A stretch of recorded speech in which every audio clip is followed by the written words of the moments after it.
If I could persuade you to believe what tonight I hope I will try to, your entire world would change.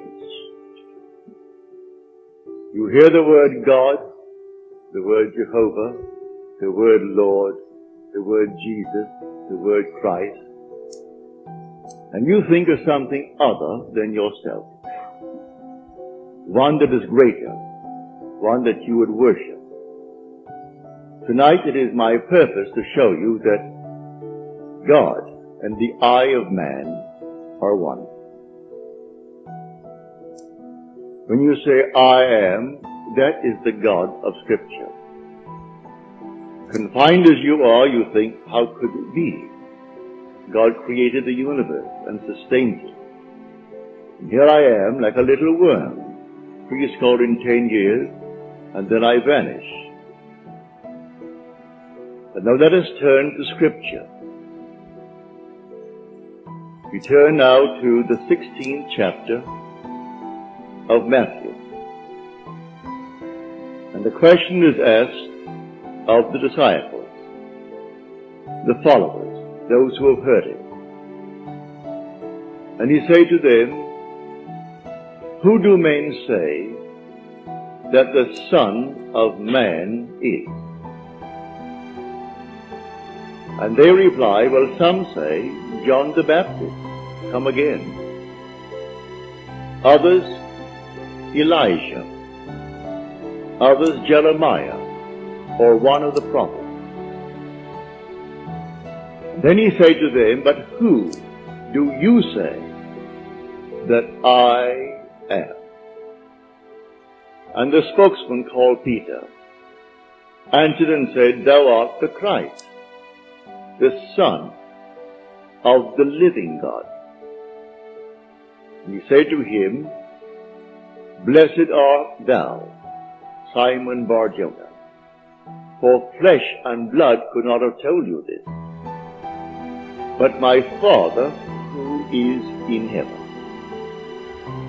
So here he equates the Son of Man with the eye of man, not the organ that sees or through which you see, but your sense of awareness, that I amness, when you are aware of being, your consciousness, your human imagination. So he equates the two, the Son of Man spoken of in the Old Testament, brought forward into the New, is nothing more than the eye of man. And he calls it the Christ, and defines Christ as the Son of God. Now we find Christ being defined in the New Testament as the power of God and the wisdom of God. So the eye of man is the power of God and the wisdom of God. If man does not know it, well, then he will not exercise that power. He will not exercise that wisdom. So tonight I am trying to persuade you that when you say I, before you say anything, that is the power and the wisdom of God. You can't separate the power of God and the wisdom of God from God. So you will say in the end, I and my Father are one, for he is called the Son of God. Now we are called upon to test this, if it be true. Can we test it? I hope you'll put it to the test. When I tell you that your own wonderful I amness is God, though prior to that you believe that you are little something, moving across the earth for a few years, 70 years, and then you will vanish, in the hope of some restoration, but a hope, no assurance. But now I'm going to tell you that you really are God. Your own wonderful consciousness, your human imagination, that is the God of Scripture. And there is no other God. Imprisoned as you are in these bodies of flesh, you did it for a purpose. Now let us see what it tells us about this Son of Man that is now equated with the eye of man. No one has ever ascended into heaven but he who descended from heaven, the Son of Man. You'll read that in the 3rd chapter, the 13th verse of John. So here we find you are a pre-existent being.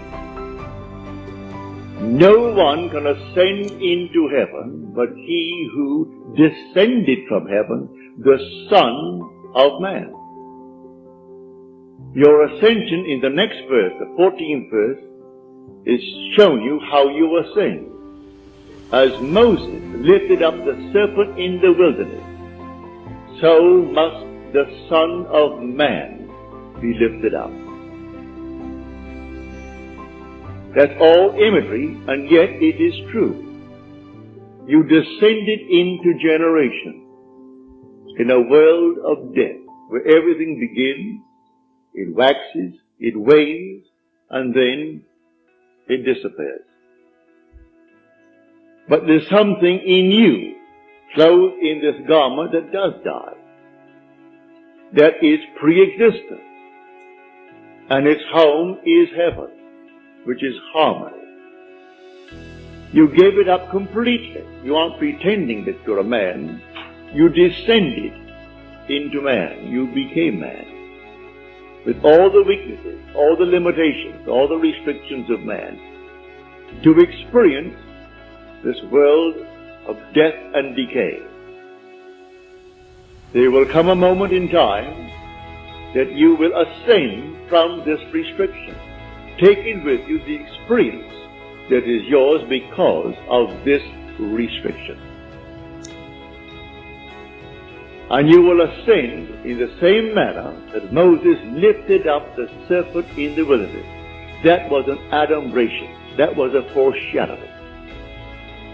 You will rise from the base of your spine, up your spine into your own skull, for heaven is within you. And you will rise like a fiery serpent, without any loss of identity. The form you wear, I hesitate to describe it. I will tell you that your face is human, your hands are human, your voice is human, but do not ask me to describe the body that you wear. It's infinite power, infinite wisdom, and yet it is a form. You are that fiery being that descended, not because of anything that was wrong when you descended. The fall is not because of any mistake on our part. It's a predetermined plan to come down into the world of death and decay and overcome it. If coming down, wearing these garments, we knew who we were, pretending that we were men, we could not accomplish it. Any more than an actor on the stage, pretending that he is Hamlet, can actually play that part. He has to actually assume it, but even then it is still with a little something in his mind. He knows he is the great actor who tonight will go home to his lovely home, and he'll take off the garment and hang it up once more, and tomorrow he'll replay the play. You don't do that in this play of God. You don't take off the garment. You wear it for your 70, and if by strength, your 80, or maybe even longer, or shorter. But the eye of man is the God of Scripture. Put it to the test. Let me now, first of all, before we go into the testing of it, make clear what I said on the last lecture night, Friday night, prompted by a question that was asked here. For I had said in the previous lecture that there are ranks in heaven as they are on earth, for this is only a copy. Everything here is a shadow. It's a copy of the eternal realities.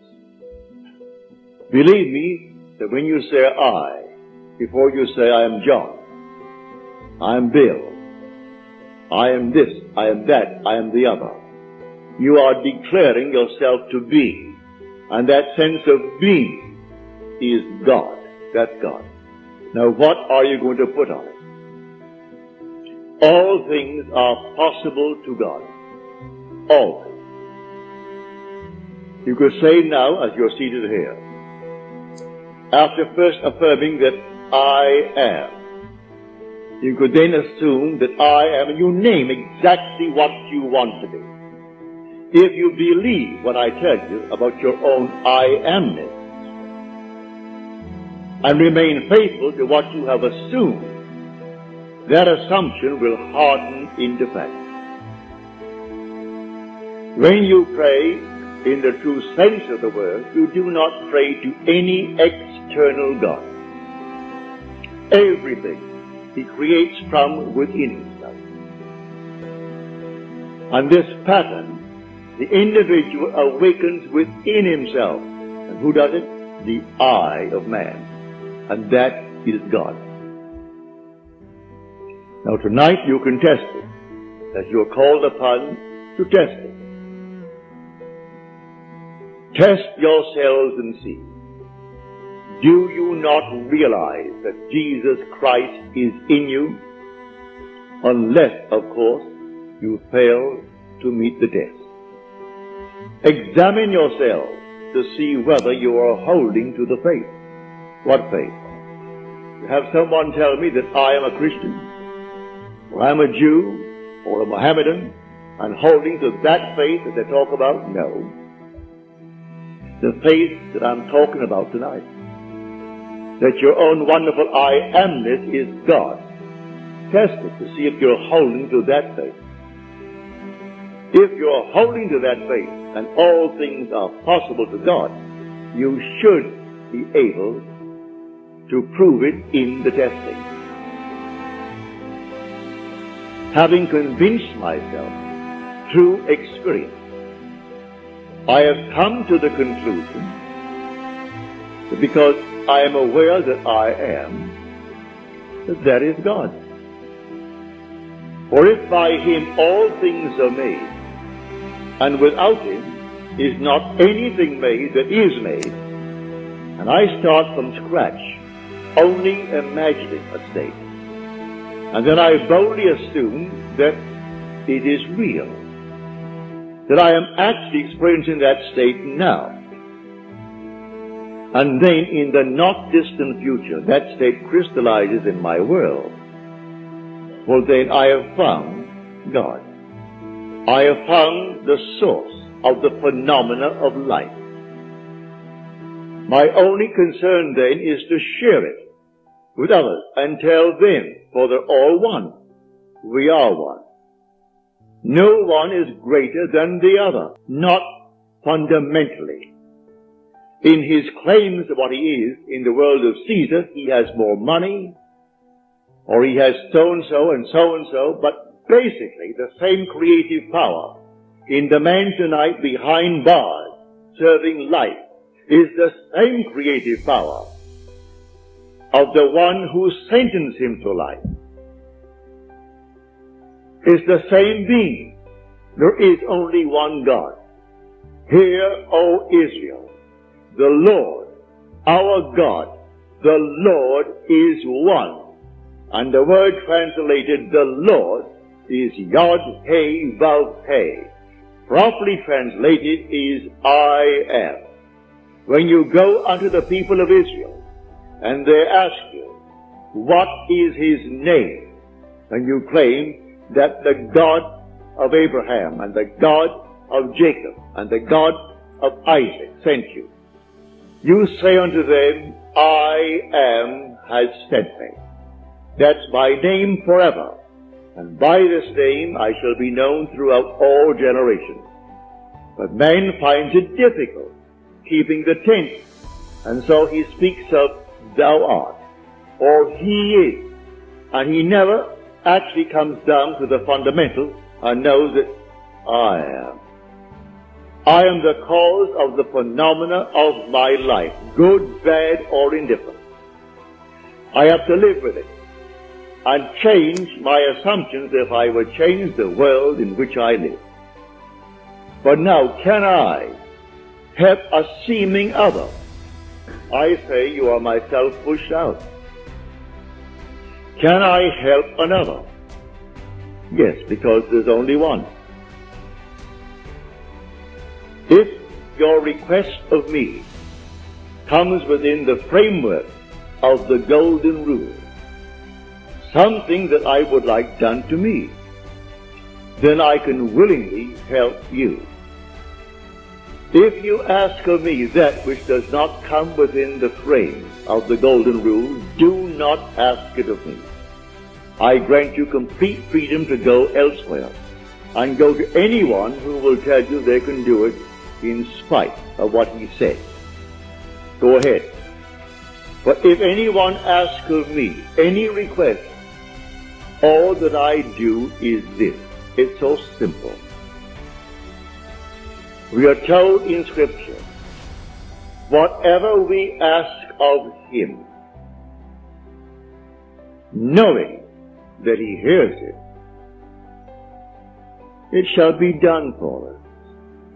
If we know he hears it.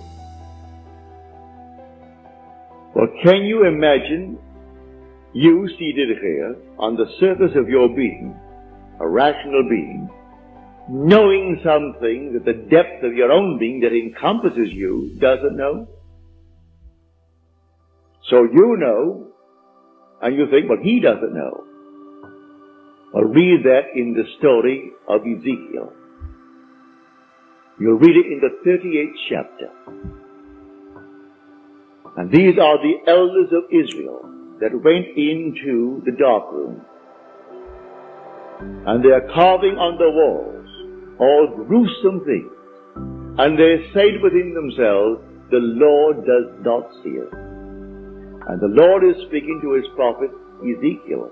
And he said, the elders of Israel say that I do not see them. And watch what they're doing, making all these abominable things within the great cavern. They will all reap them. Because I see everything that the elders of Israel see. But they think because it's dark and it's a cavern, no one knows what he's doing.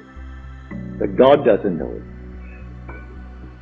I've said time and again, there is no fiction in this world. When you pray, go within and close the door of the senses. Deny all that seems so obvious.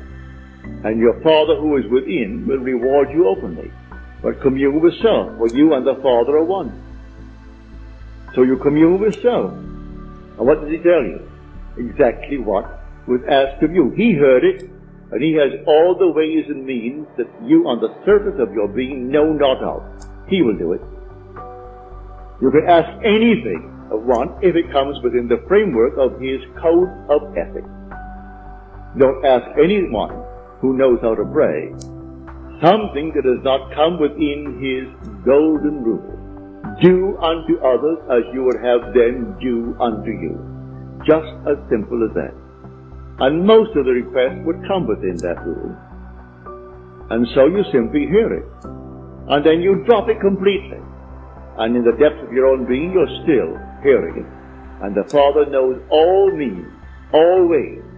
And so he singles out the best way to externalize it.